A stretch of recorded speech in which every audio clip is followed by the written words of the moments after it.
Hey guys, David the Fishing Pastor here, and one of you guys recently asked me if I had a video on how to spool up a baitcaster, and I thought about it and realized that I don't have a video on that. So today I want to do just a quick little tutorial on how to spool up a baitcast reel.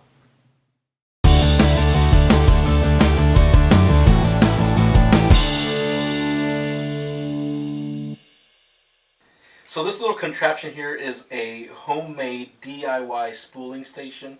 I used to have my daughters help me out. I'd have them put a pencil through the spool and then just have them stand there and hold it, and they got real tired of doing that. So I ended up buying one of these little cheap spooling things with the suction cup on the bottom, but it was real cheap and broke really easily. So I ended up just removing the suction cup, getting a 2x4 piece of wood and kind of drilling into there and fitting it into the hole. So now it's there, it doesn't come out. It can move a little bit, but it stays in place, which is good. So basically all you do is just put the spool on there. Then you take the other side,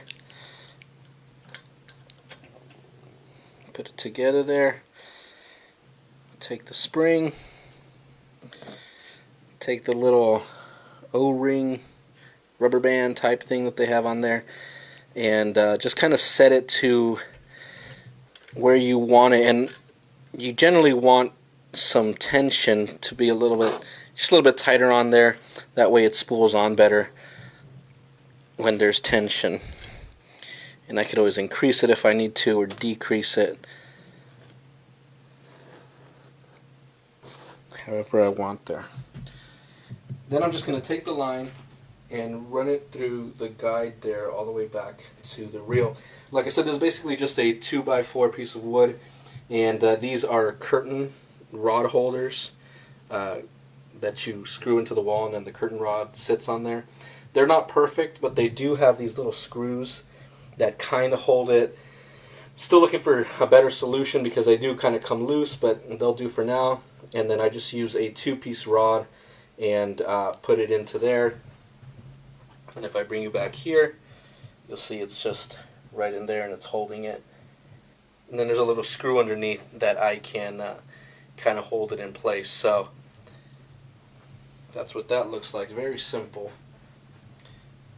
little setup there. So once you run the line through the line guide on the rod, then bring it through the line guide on the reel itself and have it go underneath the spool. It's okay if it comes all the way out to the back, you can grab it there. And then this is where my pliers come in handy. I come, grab the line,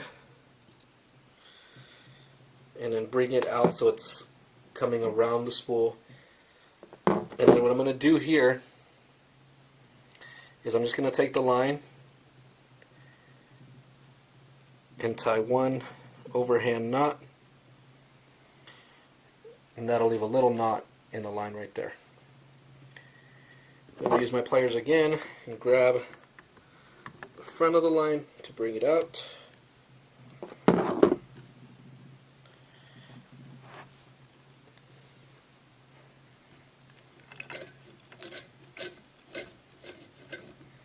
Just need a little bit extra wiggle room there. Okay, so now your line is completely around the spool. You're going to take it, tie one overhand knot, make a loop, tie a second overhand knot. This is much harder to do on camera. And then kind of start to cinch it down. And then what you're going to do is actually start to pull on the main line, and you'll see your tag end start to be pulled in, and then the two knots will meet right there. All you got to do is take your scissors, cut off the tagging, get some tension,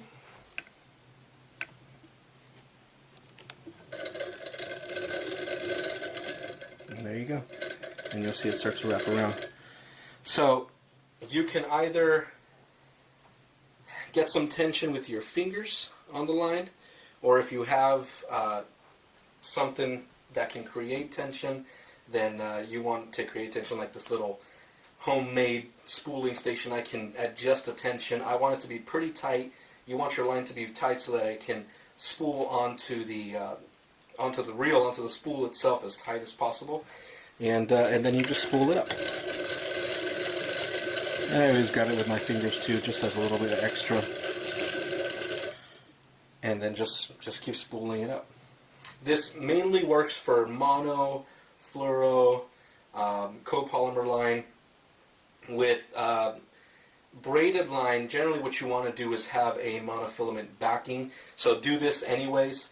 Put some mono on there, spool it up so that it's at least around the spool, and then you can tie, uni to uni or FG knot or whatever, and start spooling up the braid as well. Otherwise, the braid won't grab as easily, and it'll slip on the spool when you're trying to reel in, and you don't want that happening. So put some mono backing, and you can tie on your braid.